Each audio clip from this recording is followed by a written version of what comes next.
Roma tenía su propia lógica interna de poder, una matemática implacable, burocrática y despiadada.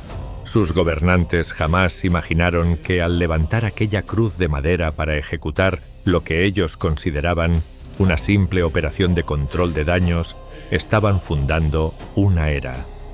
La crucifixión de Jesús de Nazaret puede interpretarse como el intento desesperado de un sistema aterrado por silenciar a un agitador político y no poner en riesgo intereses económicos de los poderosos de Judea. Y en esa colisión frontal, el miedo fue muy real. En contra de lo que muchos creen, hubo grandes razones político-económicas para el martirio y asesinato de la figura más notable de la historia de Occidente. Según el Evangelio de Lucas, tiene un sudor de muerte.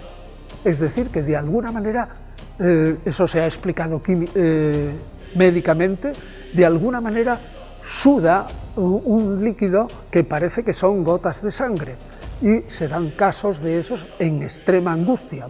Otros manuscritos, sin embargo, no tienen esa frase. Para comprender verdaderamente este asesinato de Estado, debemos observar con cuidado la escena del crimen.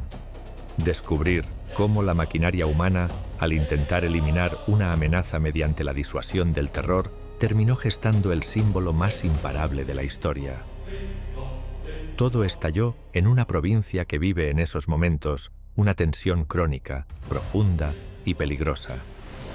Realmente el pueblo quedó absolutamente machacado y esas ansias de liberación de un poder que no consideraban propio, esas ansias de que Israel recuperara el estatus social y político de pueblo elegido, hizo que en el siglo I, cuando nace un poquito antes Jesús de Nazaret, se hubiera avivado, se sintiera vívidamente ese deseo de liberación nacional gracias a la figura del Mesías. Bienvenidos a la verdadera historia. Bienvenidos a la historia de una ejecución en la frontera de un imperio inmenso con una maquinaria aplastante, dinero, miedo, opresión y castigo ejemplar.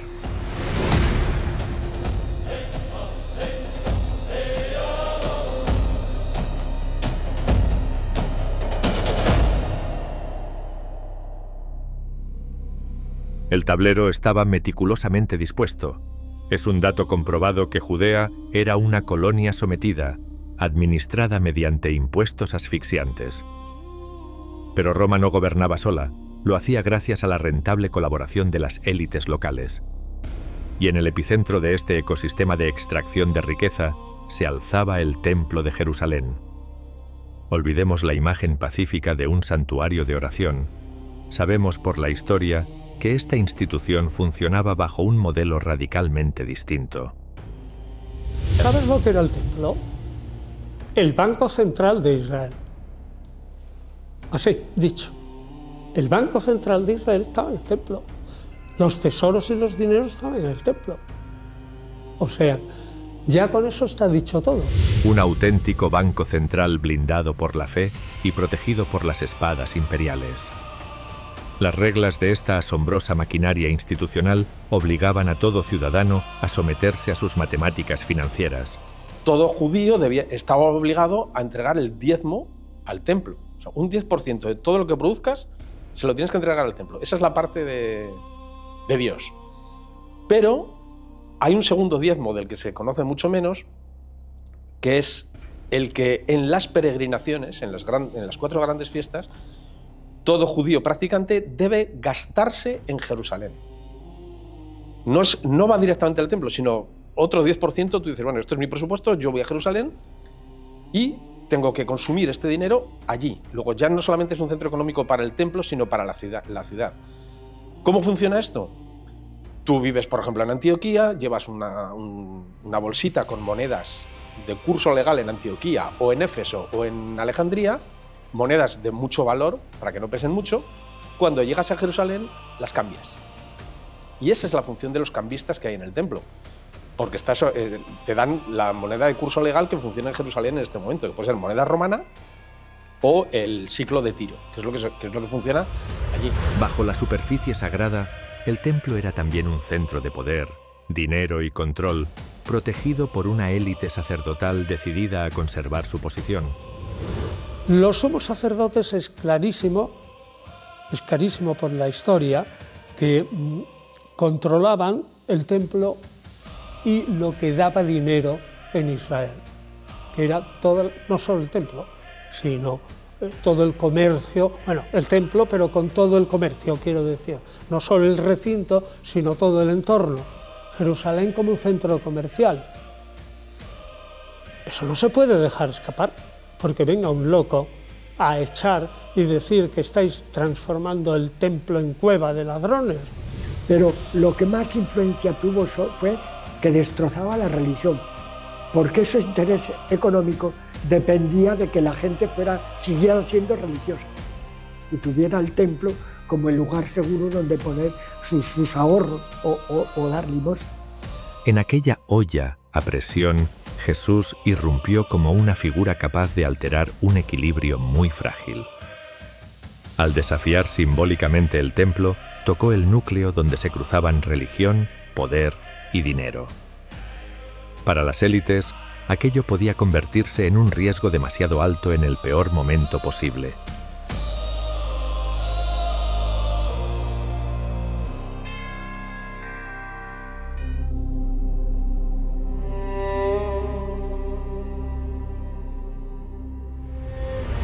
Pero el miedo de la administración no era únicamente económico. Roma vivía en un estado de paranoia militar constante. Es un hecho empírico que su máxima preocupación táctica no residía en las protestas de Jerusalén, sino en el acecho letal al otro lado de sus fronteras orientales. El verdadero enemigo por el este de los romanos, no por el norte, que podían ser los bárbaros germanos, no, pero el más peligroso por el oriente eran los partos. Entonces al Imperio Romano le interesaba muchísimo tener un freno contra una posible invasión de los partos, los que habían sido derrotados ya antes, bueno, no los partos esos, sino mucho antes, Alejandro Magno, ¿no? Los anteriores, ¿no? Bueno, pues entonces los partos, los sucesores de los derrotados por Alejandro Magno, eran peligrosísimos para Roma. Entonces Roma tenía que controlar cualquier sedición en Judea y Siria, porque eran el freno para los partos. Con esta amenaza geopolítica en la nuca, Roma no podía permitirse tener legiones bloqueadas sofocando disturbios urbanos, y la pesadilla logística alcanzaba su pico máximo una vez al año, cuando la capital multiplicaba vertiginosamente su población. La Pascua, hay cuatro fiestas en las que todo judío que tenga posibilidades económicas y físicas debe peregrinar a Jerusalén. Incluso aunque vivan en ciudades alejadas como puede ser Alejandría o Antioquía. Entonces, claro, reunir en unos pocos días a una gran multitud de gente exacerbada por los sentimientos religiosos, de una religión que te está diciendo que tu Dios te ha dado esta ley y esta tierra y no pertenece a nadie más, es un momento peligroso. Un polvorín humano, inflamado por una convicción innegociable. Para muchos judíos del siglo I, la soberanía de su territorio era un asunto de derecho divino excluyente. No admitía amos extranjeros. El problema lo plantea la visión judía del asunto, que es: esta tierra nos la ha dado Dios a través de la promesa hecha a Abraham. Yo seré tu Dios, tú serás mi pueblo y te daré una tierra. Y por tanto, como está concedida, digamos, vía divina, no hay por qué aceptar que ninguna autoridad terrenal, por muy poderosa que sea, ponga sus manos sobre ello. No se acepta una autoridad externa. Algunos la aceptan porque les conviene, por conveniencias políticas, económicas o sociales. Pero esa tierra pertenece a Dios y Dios se la ha dado al pueblo de Israel, no se la ha dado a Roma. Para Roma, un líder capaz de capitalizar esa ferviente lealtad religiosa no era solo un predicador, era un riesgo potencial de disturbio, rebelión y represión.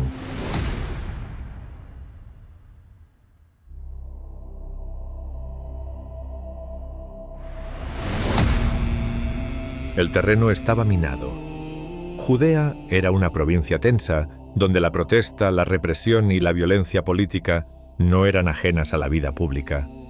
La guerra total aún no había estallado, pero el pacifismo completo tampoco describía aquella realidad. Yo diría que un celote es el brazo armado del fariseísmo. Un fariseo no está dispuesto a coger un puñal para degollar a un soldado romano. Lo que quiera Dios que ocurra, ya ocurrirá. Mientras que el celote es alguien que está dispuesto a degollar para acelerar la llegada del reino de Dios o del fin del mundo, lo que sea. Y el círculo íntimo de Jesús tampoco estaba exento de sospecha.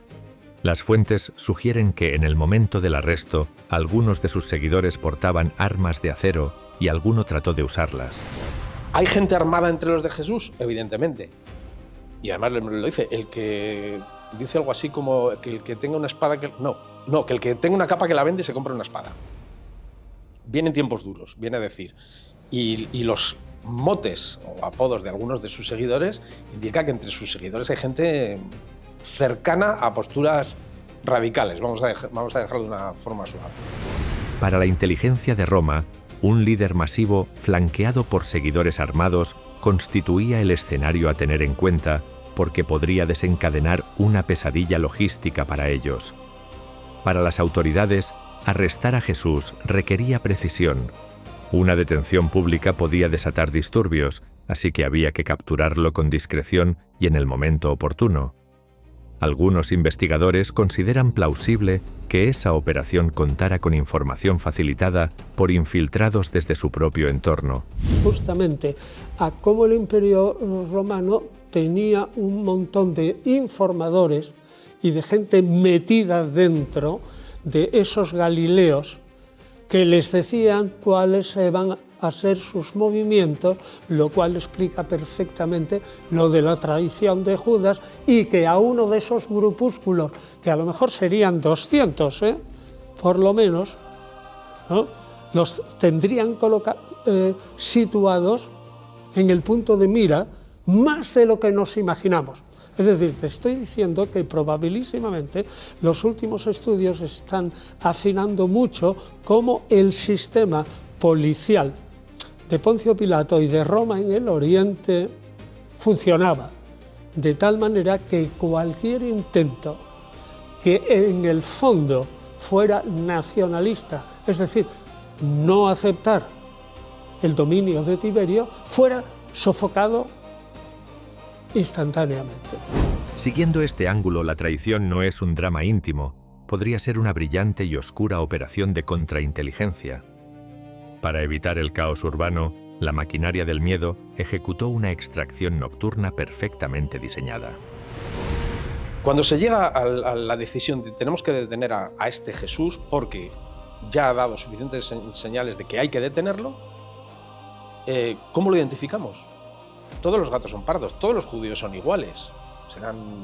Tendrán unos cortes de pelo parecidos, unas barbas parecidas, una vestimenta parecida. ¿Quién sabe dónde está Jesús? Judas. Claro, por eso le pagan. De hecho, el Evangelio además reproduce muy bien ese momento cuando dice, al que ves, ese es. Judas es capaz de saber dónde está durmiendo Jesús y quién es exactamente Jesús. Ese es el papel de Judas, por eso le pagan. La amenaza física había sido limpiamente neutralizada. Ahora, el detenido debía enfrentarse a la gélida justicia administrativa del imperio.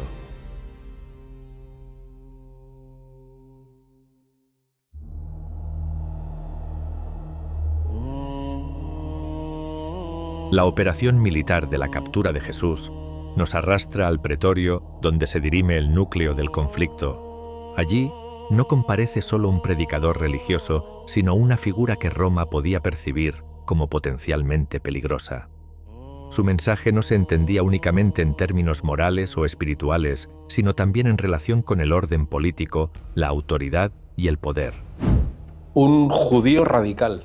Dentro del mundo en el que vivió Jesús, él es un representante del judaísmo, de uno de los judaísmos, porque en realidad judaísmos hay muchas vertientes del judaísmo, dentro de la vertiente que más o menos representaba él, que es el judaísmo fariseo. A esa radicalidad se sumaba una inteligencia política poco común. Sus adversarios intentaron cercarlo en la cuestión del tributo imperial, donde una sola respuesta podría convertirlo en sospechoso ante Roma o desacreditarlo ante el pueblo. Según la ley de Moisés, ¿debemos pagar o no debemos pagar? Y entonces Jesús tiene un problema, porque esa pregunta es pública. Si dice, sí, vamos a pagar el impuesto a Roma, pues en ese momento sus seguidores que tienen puestas sus esperanzas en él le abandonan. Si dice, no tenemos que pagar el impuesto a Roma, entonces en ese momento le cogen y le crucifican, no hay que esperar más. Luego no puede decir ni sí ni no. Y él entonces lo que dice es, dadme una moneda. Y la moneda es romana en ese momento. Dice, ¿y esto? ¿Qué esfinge tienes aquí? ¿Qué efigie tienes aquí? La del César. Pues dadle a César lo que es de César. O sea, esto aquí no vale nada. Y a Dios lo que es de Dios. Esa misma agudeza reaparece ante Pilato y cortocircuita el sistema romano en la sala de interrogatorios. Jesús no desea el poder terrenal, y eso lo vuelve inmune a las extorsiones. Pero su discurso sobre una autoridad superior constituía el mayor acto de sedición imaginable. Suponía de alguna manera la demolición moral del César, y por tanto, no podía sonar inocente en oídos imperiales. Porque ese reino de Dios no es el reino de Tiberio. Entonces, más político imposible. ¿Y por qué Jesús muere en la cruz como sedicioso contra Tiberio? Porque decía, así, expresando en dos palabras, ¿no? En 2 o 3 frases, el reino de Dios está en Israel. Y su rey no es Tiberio, sino el Dios de Israel. Para dictar sentencia, el imperio no puso allí a un filósofo compasivo. Puso a un prefecto romano, un hombre de orden especializado para contener disturbios y aplastar cualquier conato de insurgencia. De Pilato sabemos muchas cosas, y no por los evangelios, sino porque Flavio Josefo nos cuenta muchas cosas de él. Y es un violento antisemita, un tipo que disfrutaba provocando para luego matar. Tiene un largo historial criminal en Judea como procurador que no aparece en los evangelios, pero lo cuenta Flavio Josefo. No era un tipo pacato, ni era un tipo que se dejara influir porque su mujer le dijera ten cuidado porque es un hombre justo. Le daba exactamente igual. Disfrutaba provocando y mataba a miles de personas. Hay un episodio en el monte Gerizim, en Samaria, en el que mata a 2000 personas. Pilato intenta utilizar la muerte, la única moneda de cambio que domina, pero el prisionero se niega a jugar bajo la lógica del miedo. El sistema burocrático, diseñado para doblegar a quienes anhelan sobrevivir a toda costa, se ve desconcertado ante quien no claudica. Pilato comprende que no puede imponerse en ese terreno moral. La lógica del poder imperial dicta que solo queda una salida, la eliminación física del disidente.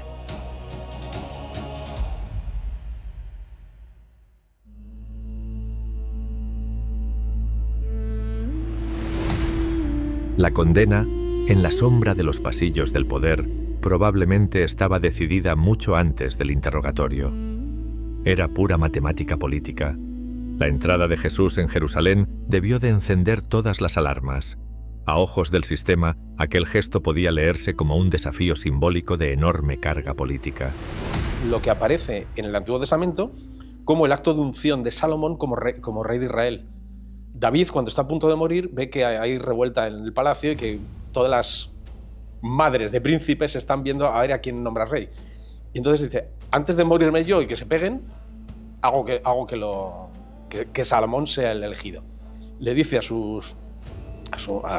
sumo sacerdote que saque a Salomón de la ciudad, que lo lleve al lado del río, le eche aceite sobre la cabeza, que eso es ser ungido, eso es ser Mesías.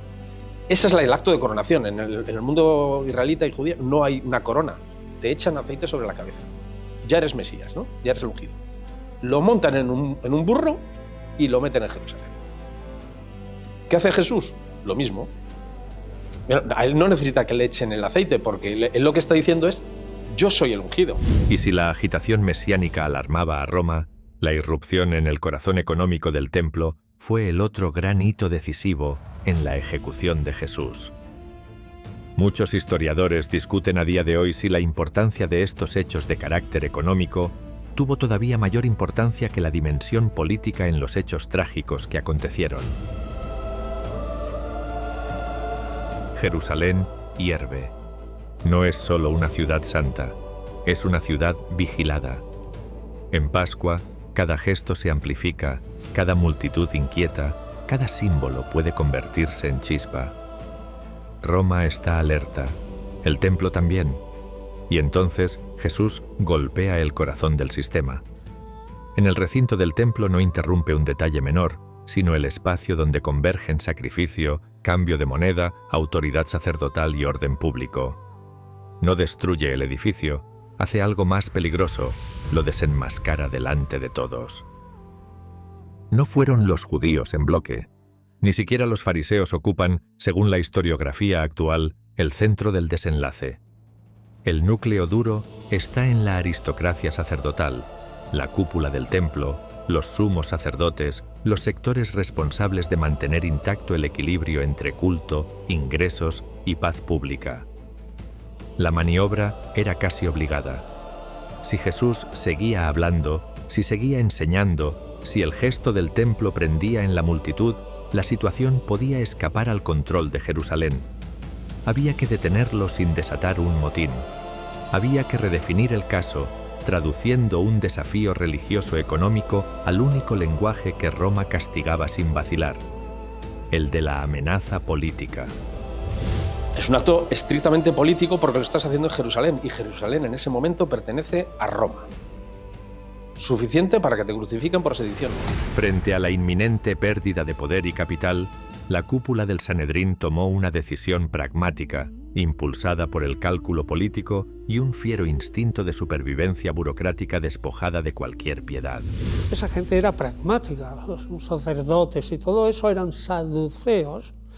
Piensa que los saduceos, al no ser fariseos, no creían en el mundo futuro, no creían en la inmortalidad del alma, sino que las buenas acciones serían, un poco como los calvinistas, según dice, ¿no? Las buenas acciones Dios te las premia también con la riqueza en esta vida.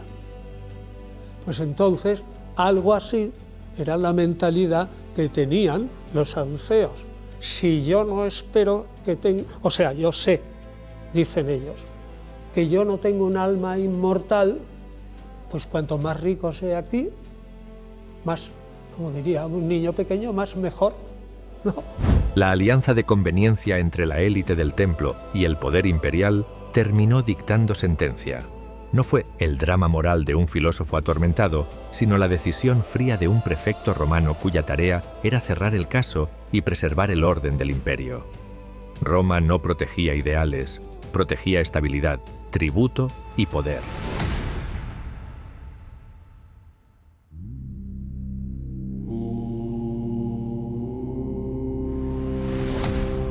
Cuando el poder terrenal agota sus argumentos, recurre a su último lenguaje, la violencia y el terror.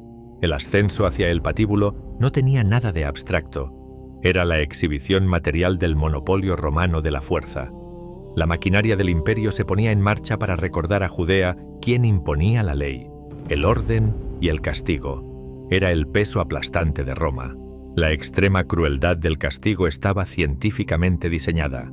No se trataba de simple sadismo individual, constituía la más depurada y siniestra tecnología de disuasión de masas del mundo antiguo. Era lo que se llamaría ahora auténtico terrorismo de Estado. Los operarios militares aplicaban el procedimiento con una eficiencia implacable, buscando desmembrar la esperanza de cualquier futuro rebelde en las provincias periféricas. Es una pena romana, aunque en origen es oriental. Los asirios crucifican y incluso algunos gobernantes judíos han crucificado tiempo atrás, pero en ese momento la cruz es una pena romana. La responsabilidad de la muerte de Jesús es de Pilatos. Le han podido empujar hasta allí las autoridades judías, pero es él el que decide al final matarlo. Y es lo más humillante que hay. Como muerte es horrible y además humillante. Roma impone su firma de sangre. Con la madera en alto, el sistema confiaba ciegamente en sofocar la sedición.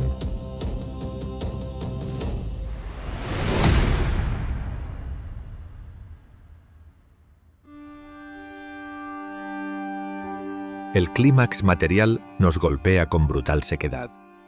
En este promontorio de ejecuciones, el poder terrenal se anota su presunta victoria táctica aniquilando al individuo físico, y como rúbrica burocrática final, el gobernador ordena fijar el cartel del INRI.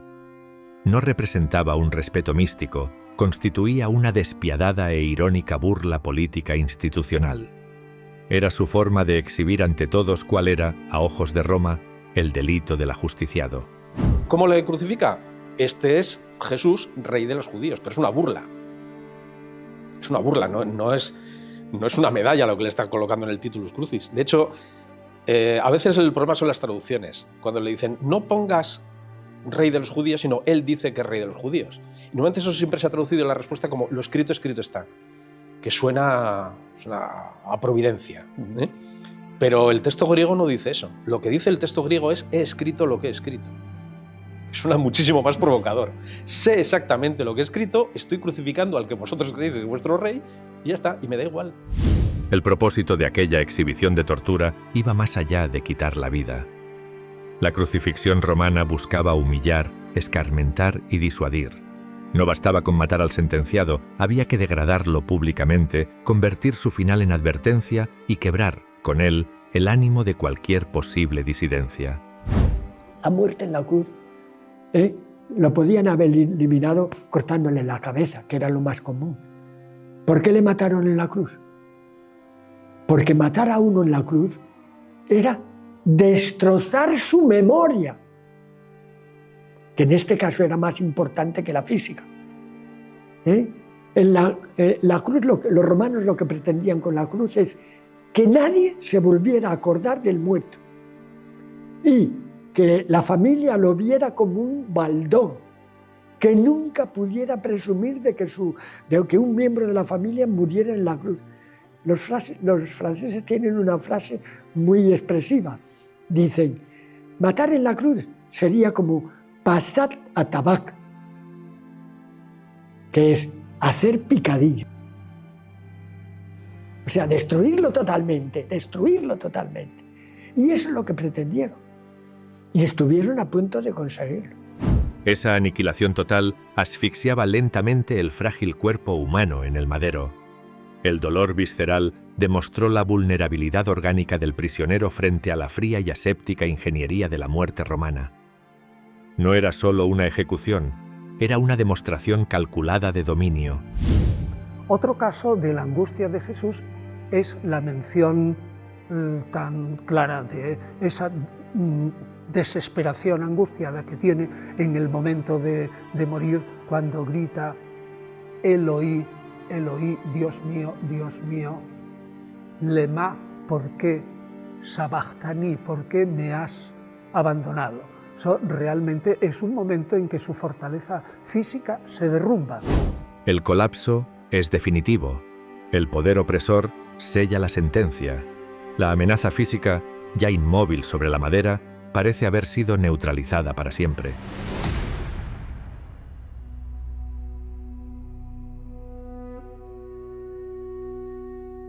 Pero aquí emerge la gran paradoja del Gólgota. La ejecución que debía sofocar el problema acabó desencadenando algo muy distinto de lo que buscaban las autoridades. Al destruir el cuerpo del ajusticiado, Roma eliminó a un hombre. No logró extinguir la fuerza de su recuerdo ni la potencia del movimiento que empezó a nacer en torno a su muerte. Lo que buscaban era eliminarle. Nada más. Estaba molestando, estaba haciéndoles daño, estaba eliminarle. No pensaron más allá de eso. Eliminarle y se acabó. Y de hecho los evangelios nos dicen, todos le abandonaron y huyeron. Eso es lo que pretendían los jefes religiosos. Que desapareciera el movimiento. Lo que pasa es que no sabemos por qué. Después esos que le abandonaron se juntaron, empezaron a hablar entre ellos y empezaron a dar sentido a lo que había pasado. Y resurge la vivencia de Jesús con mayor potencia que en tiempos de Jesús. Pero fue una carambola. Aquella inversión histórica reveló un límite del poder material. La violencia de la cruz no silenció a sus seguidores. Al contrario, la experiencia de la muerte de Jesús unida a la convicción de que Dios lo había vindicado, dio forma a una fe nueva y extraordinariamente resistente. Ahí comienza la más grande de mutaciones religiosas de la historia de Occidente. Por ejemplo, lo de la resurrección, ¿no?, de Jesús. Y luego, o crees que Jesús es el Mesías, ¿no?, pero luego muere. La disonancia cognitiva te lleva a pensar que ese muerto ha vivo y se ha parecido a muchos y ha resucitado. Eso se llama la solución de un problema. Si yo tengo el problema de que creía por medio de la aclaración de una disonancia cognitiva, estoy convencido de que Jesús era el Mesías y iba a triunfar. Fracasa. Solución. La disonancia cognitiva se transforma en algo positivo. No, pues eso es espiritual y lo tenemos que entender de una manera simbólica, etcétera, etcétera, etcétera. Esta arrolladora disonancia engendró un símbolo perpetuo. Años después, el propio mensaje sería reconfigurado por nuevos estrategas de la fe, espiritualizando la figura revolucionaria del agitador para asegurar su asimilación expansiva a lo largo y ancho del mundo civilizado. Pablo reinterpreta a Jesús sin duda alguna. Es decir, que Pablo espiritualiza a Jesús y de hecho lo desjudaiza. Y Pablo además no piensa en el Jesús completo, histórico, sino solo en dos hechos: muerte y resurrección, y entendidas al modo paulino, a saber, como un acto redemptivo de un ser humano que se cree algo más que un ser humano, que se ofrece en sacrificio para limpiar el pecado general que arrastra a la humanidad desde Adán. Eso es una teología que, si Jesús la oye, vamos, se lleva las manos a la cabeza.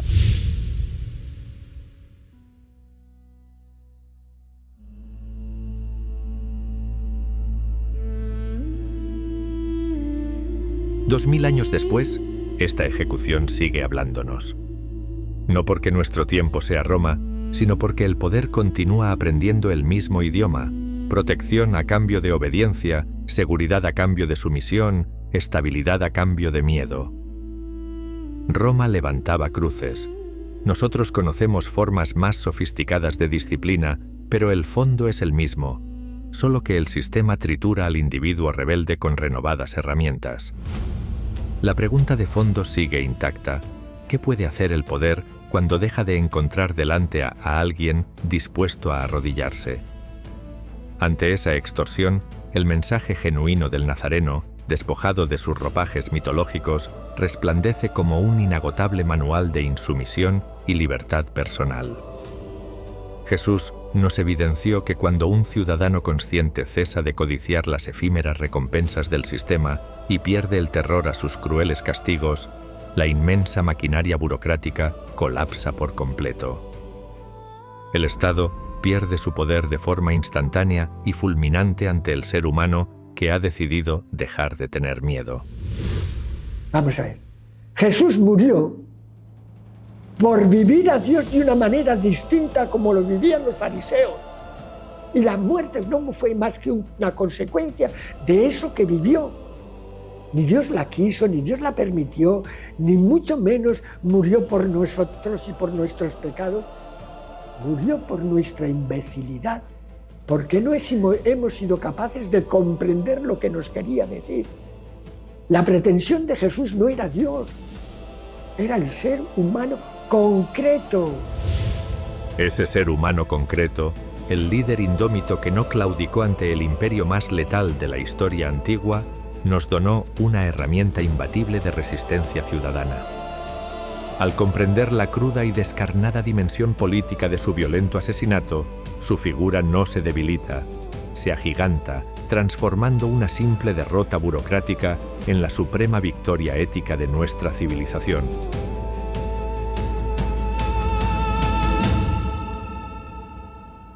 La historia de Jesús de Nazaret que nos han contado difiere de la de los historiadores.